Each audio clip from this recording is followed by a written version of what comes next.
Welcome back to Occupy Democrats on a Sunday night. And while it may be difficult to grasp the next absurd thing Donald Trump may or may not do, it shouldn't come as a shock that one of his main things to do is to intimidate or scare you based on lawsuits. He likely has sued more people than any American history. And in this breaking story, you won't believe what he's been doing in the background once again with his sycophant pals towards someone in this country that should never be marginalized. I'm going to show that to you in a few moments because, boy, if you'd like Trump out, just subscribe to the channel. But let's bear in mind how he talks about Fed Chairman Jerome Powell, who he appointed right here. Also, despite the fact that we have a fool at the Federal Reserve. I mean, Biden reappointed him, and it's too bad. You would have thought he wouldn't have done that. But he's an absolute fool who's building a new Federal Reserve, or he's doing a renovation of a building. Maybe he's up to $4.1 billion to do a renovation of a few very small buildings.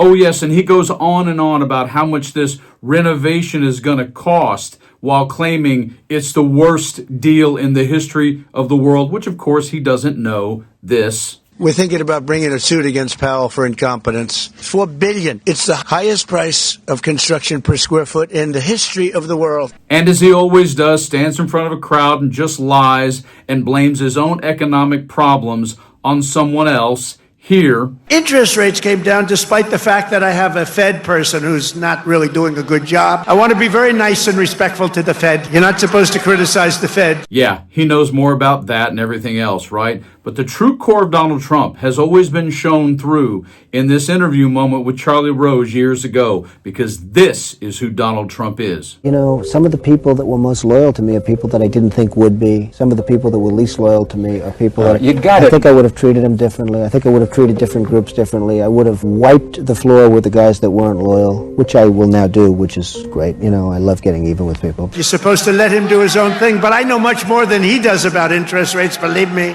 And in this breaking story, who did he get? Jeanine Pirro, the clown from Washington, D.C. that he got off of Fox News to go and sue the Fed over building budgets because he can't get rid of him any other way. Check this breaking story out, and please note there is both video and breaking news in this. Look at this breaking story. On Friday, the Department of Justice served the Federal Reserve with grand jury subpoenas, threatening a criminal indictment related to my testimony before the Senate Banking Committee last June. Breaking news. Trump-aligned prosecutor quietly opened investigation into Jerome Powell. One of President Donald Trump's favorite U.S. attorneys quietly opened an investigation into the Federal Reserve Chairman last year, according to a new report. The New York Times reported on Sunday that Jeanine Pirro, the U.S. attorney in Washington, D.C., opened an investigation into Jerome Powell, who Trump appointed to lead the Federal Reserve in 2017 over his handling of the Federal Reserve headquarters renovation.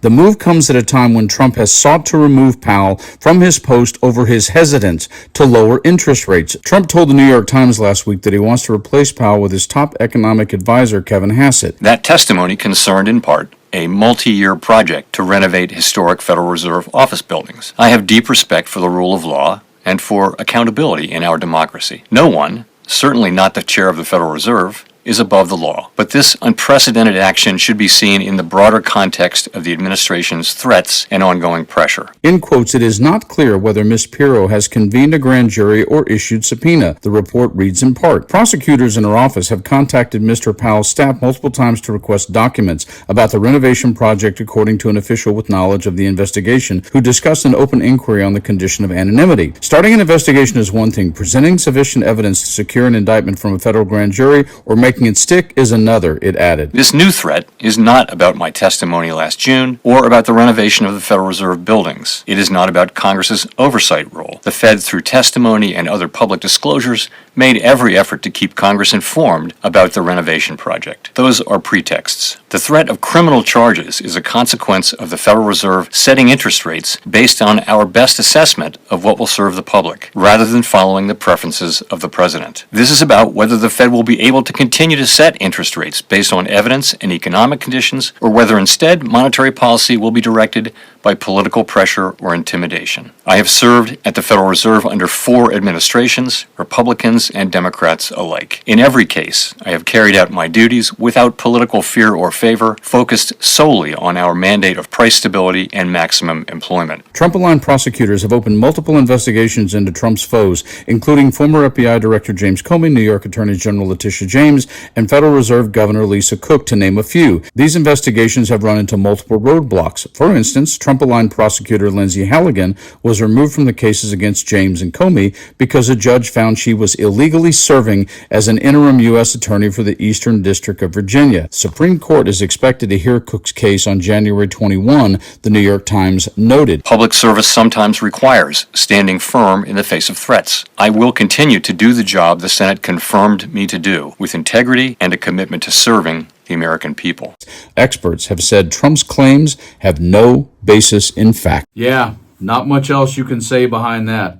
And good on you, Jerome Powell, for standing up, because the bottom line is, in my lifetime and yours and people before us, no one, no president has ever gone after the Fed chair like this, because Donald Trump wants to not only control every tiny country that won't push back, but he certainly wants to control every market, every sector, the central bank, and he wants to control the Federal Reserve. And that would be the largest downfall of America right there if it ever happened.